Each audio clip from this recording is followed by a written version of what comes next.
Hello, salam. I'm Buncis. Welcome back in another video. Video ini adalah janji saya kepada kalian. So, alhamdulillah I'm done. Ditonton ya.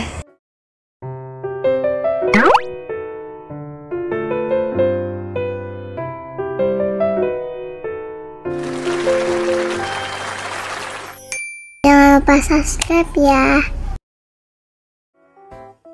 Ada beberapa yang DM aku. Katanya, Kak, gambarnya Masya Allah bagus, pakai aplikasi apa? Jawabannya, Ibis Paint.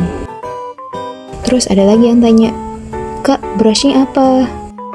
Nah, di video kali ini Buncis akan bahas tentang itu. Sekaligus mau lunasin janji dari video sebelumnya. Oh iya, terima kasih yang sudah request, terima kasih. Langkah pertama, masuk ke project baru, kemudian ke menu brush. Di sana ada berbagai macam brush, kita bisa pilih. Tapi yang sering Buncis pakai itu yang tergembok. Tapi tidak masalah, kita bisa gunakan gratis dengan menonton iklan. Dengan menonton iklan, kita bisa menggunakan brush yang berbayar selama 18 secara gratis. Maksudnya 18 jam. Oke, masuk ke pena tekstur. Nah, pena tekstur ini adalah suatu brush favoritku. Aku suka karena goresannya itu ngeluarin tekstur. Iya, namanya saja pena tekstur. Dia ini mirip seperti goresan krayon atau kapur. Atau arang mungkin. Nah, ini ketika size brushnya kita naikin seperti ini. Ini sudah bagus. Hanya di pinggirnya itu masih kayak ada udara-udaranya.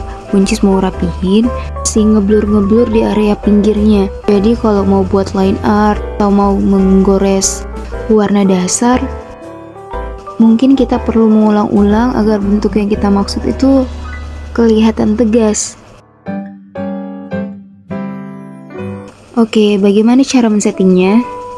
Sebelum lanjut, Buncis mau bilang kalau ini bukan video tutorial men-setting brush yang plek ketik plek harus ini, warna dasar harus pena ini. Nggak seperti itu. Buncis cuma mau sharing. Ini loh settingan brush favorit Buncis. Ini loh settingan yang Buncis nyaman. Menggunakan pena ini mengajarkan kamu apa artinya kenyamanan. Oke, mulai di ketebalan awal. Nah, kalian bisa lihat sendiri nih. Ketika persentase ketebalan awalnya tinggi, maka goresan di titik awal kita itu lebih tebal dibanding yang lain. Aku lebih suka kalau kedua ujungnya itu lancip. Jadi ketebalan awal, ketebalan akhirnya semua 0%. Kelagapan mulai di fullkan jadi 200%, kelagapan akhir juga 200%. Nah, nampakkan bedanya, agak blur-blur. Ini dia settingan brushku di part dasar. Next di bagian puder, bentuk blurnya kita nonaktifkan, tingkat blur 0, blur mulai 0, blur tengah 0, blur aktif, blur kelipan, pokoknya semua 0. Karena balik lagi ke fungsinya, pena tekstur Buncis gunakan sebagai brush pewarnaan dasar. Selanjutnya masuk ke setting bentuk brush. Pilih pola kuas yang udara trapesium 60%. Ya, sudah pas. Settingan ini nanti brush kita modelnya seperti ini. Coba kita... Oke. Naikkan size-nya. Kenapa mesti 60%? Nanti kalian lihat perbedaan dari yang 80%, yang 20%. Nanti kalian coba sendiri. Nah, ini yang barusan tadi udara partikel. Dia itu lebih tipis. Mungkin dia cocoknya sebagai shading. Tapi karena Buncis mau jadikan sebagai warna basic, warna dasarnya, maka Buncis pilih yang rapat tapi masih ada putih-putihnya gitu. Sedangkan udara trapesium 80% itu dia terlalu rapat menurutku. Jadi kesan putih-putihnya itu sedikit, nggak terlalu bertekstur. So, yang pas menurutku adalah udara trapesium 60%. Nah, coba sekarang kita atur space-nya. Ini semakin mendekati 0, maka semakin rapat. Kesan bolong-bolongnya semakin hilang gitu. Dan semakin besar space-nya, maka tiap partikel-partikelnya itu saling jaga jarak.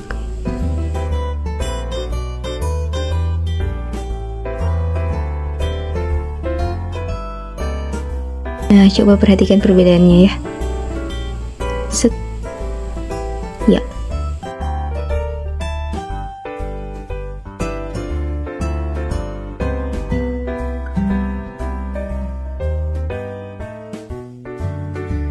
Ini tampilan kalau spasinya 0%. Nah, teksturnya itu tidak kelihatan lagi. Kita coba penampakan ketika spasinya berjarak. Nah,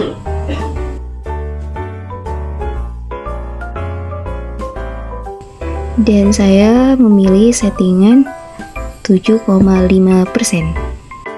Nah, setelah ini di bagian bentuk tidak usah kita ubah-ubah lagi. Kelegapan polanya 100%, masih sama seperti settingan awal, dan begitupun yang lainnya.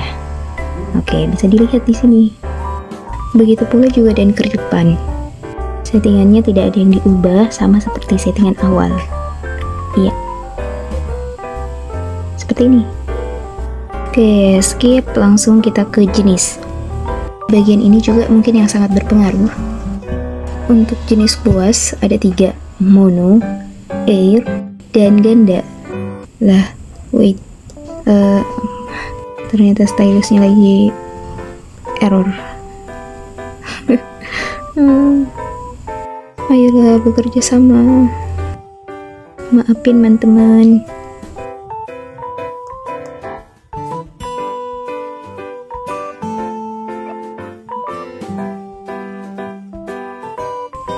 Akhirnya, jadi ini kalau kita pakai yang air. Coba opacity brushnya kita kurangi. Jujur li, Buncis bingung bedanya apa. Yang normal, yang mono dengan yang air. Coba kita coba yang ganda ya. Oh ya, yang ganda ternyata nampak beda.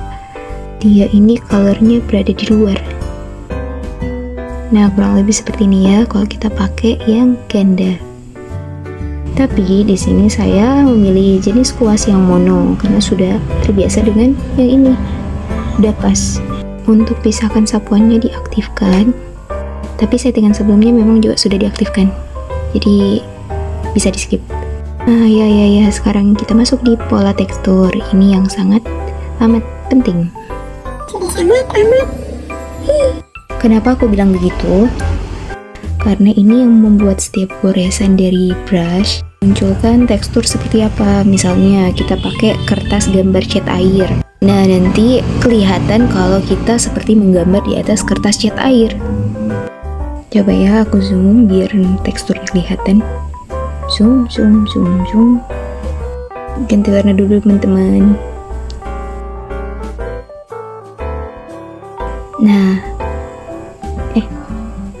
Nah, ini dia tampilannya. Oke kan? Iyalah. Terus bagaimana ketika kita pakai pola tekstur kain? Coba ya kita lihat perbedaannya.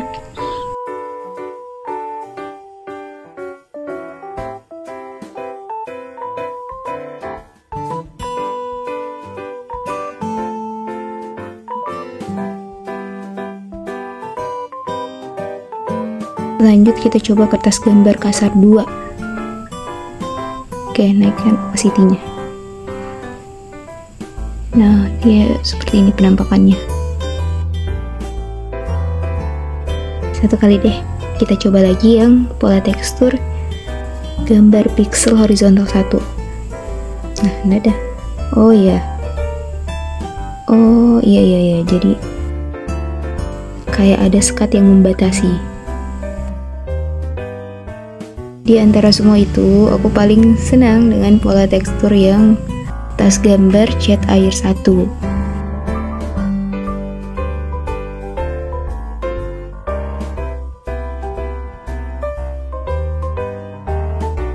Coba aku majuin sedikit biar kelihatan teksturnya. Kelihatan nggak teman-teman? Sorry ya kalau nggak terlalu jelas. Nanti kalian coba sendiri perbedaannya di aplikasi kalian sendiri.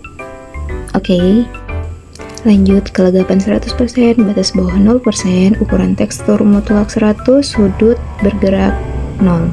Di bagian dinamis, semuanya itu 0%, kecuali tekanan ketebalan 100%. Seperti ini. Terakhir, beralih ke pengaturan. Di situ ada ketebalan minimal dan ketebalan maksimal. Jadi aku senang untuk ketebalan maksimal itu besar aja. Coba aku akan memperlihatkan ke kalian ketika kita pasang full ukuran brushnya.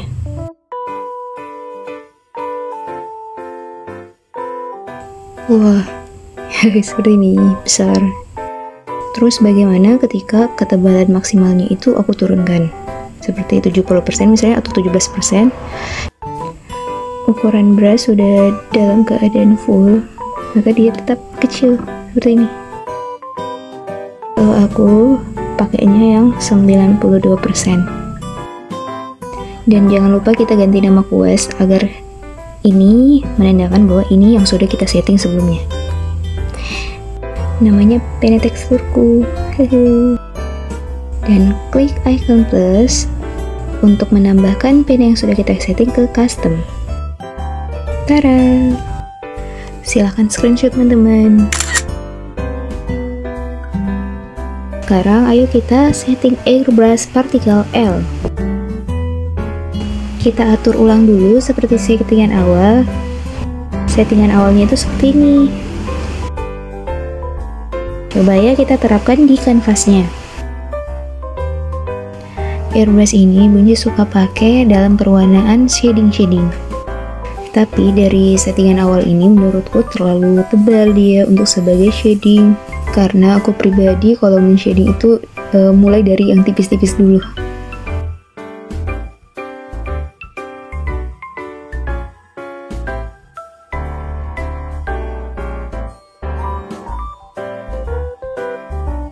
Kelegapan pola kita turunkan menjadi 32%.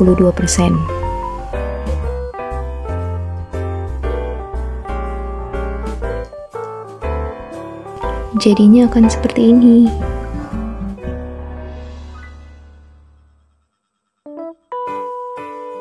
Coba aku lebih berdekat lagi ke kalian.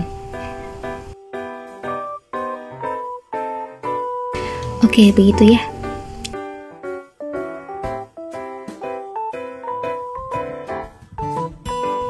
Kalau gitu kita masuk di settingan dasar. Ketebalan awal 100%, ketebalan akhir 100%, kelegapan mulai 15%, dan kelegapan akhir 1%. Untuk blurnya cukup begitu saja, nggak usah kita utak-atik lagi. Lanjut ke bagian bentuk. Pola kuas yang kita pakai sudah pasti udara partikel L, tidak usah kita ganti lagi.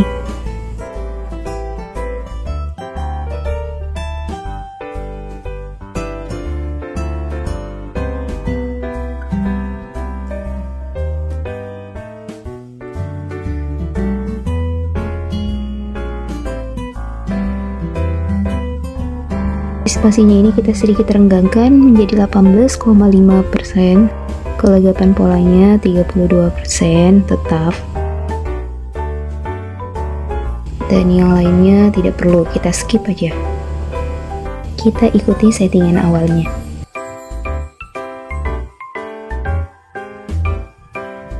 Kalau begitu lanjut kita ke kerlipan. Di kerlipan juga sama ya, tidak perlu ada yang kita rubah. Berarti lanjut ke jenis. Ternyata di bagian sini juga kita ikut pada settingan sebelumnya. Dinamis pun sama, kita jadinya langsung ke pengaturan dengan mengganti ketebalan maksimal menjadi 100%. Dan terakhir kita ganti jadi airbrush partikel L-ku. Dan tambahkan pada kuas custom. Oke.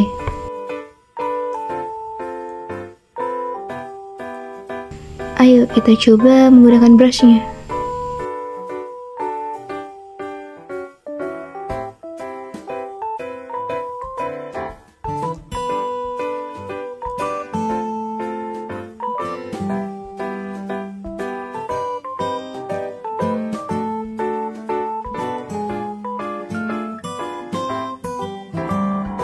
Ini dia detailnya.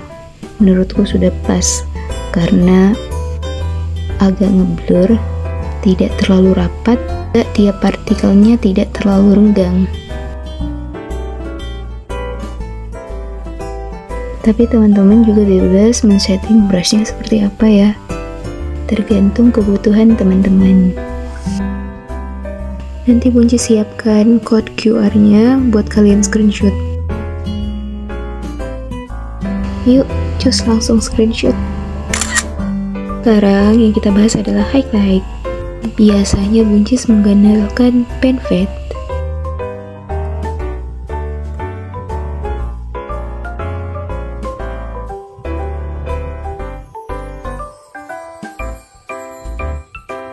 Nah, ini pen fade yang sudah saya setting.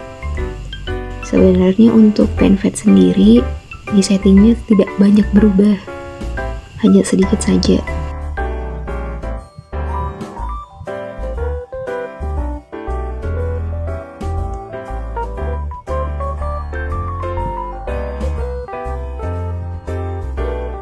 Karena aku mau melihatkan ke kalian bagaimana cara aku men-setting, jadi kita atur ulang brushnya.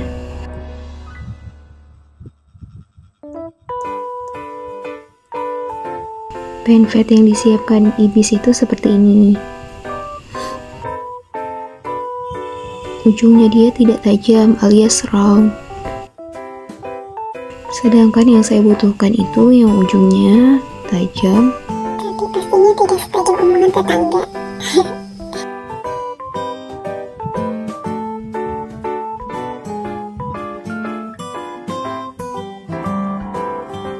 Langsung aja ya. Ketebalan awalnya aku kasih 14%, jadi lebih kecil. Ketebalan akhirnya 40%.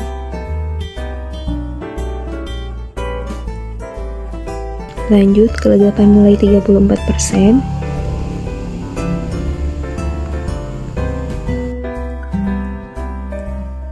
Dan kelegapan akhir 25%. Untuk di bagian pudar kita skip saja.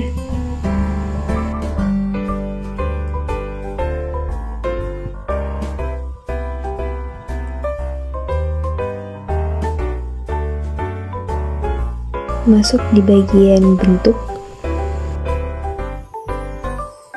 Pola kuas yang kita pakai pen fade, lalu spasinya kita ubah jadi 11,75% biar goresannya itu tidak terlalu tebal.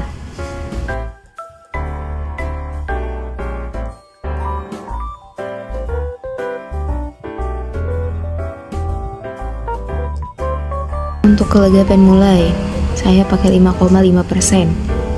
Untuk yang seterusnya itu sama aja. Dari kerlipan, jenis, dan juga di bagian dinamis itu aku tidak ubah apapun. Jadi langsung aja kita save dia dan ganti nama kuasnya menjadi pen fadeku. Yeay. Dan jangan lupa menambahkannya pada kuas custom.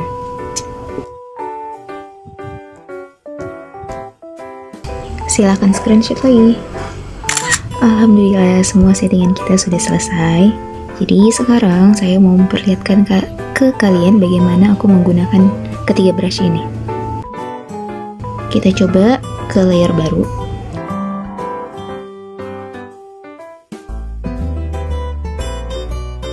Aku pakai objek yang simpel aja, objek bulat sebagai warna dasarnya menggunakan brush pena tekstur. Kemudian untuk bayangannya aku bawa jadi mode perpaduan, gandakan, dan menggunakan brush airbrush particle L yang sudah kita setting tadi. Oke, seperti ini.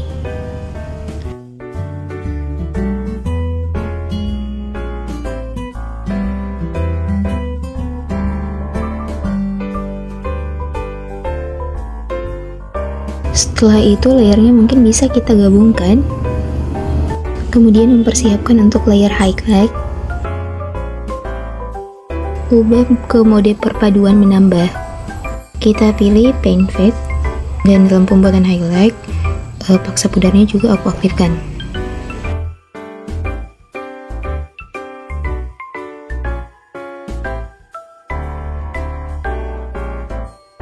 Ya, oke, seperti ini.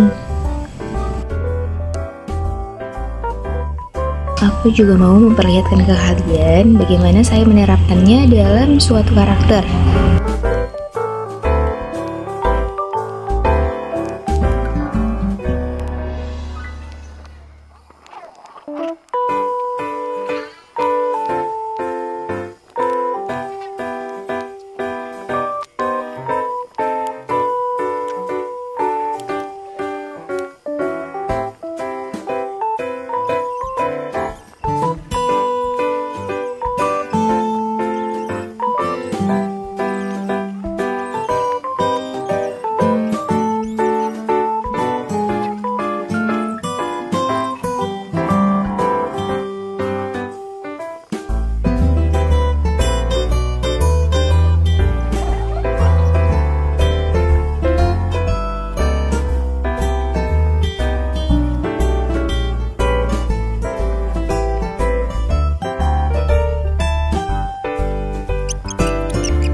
Sampai sini dulu, semoga bermanfaat.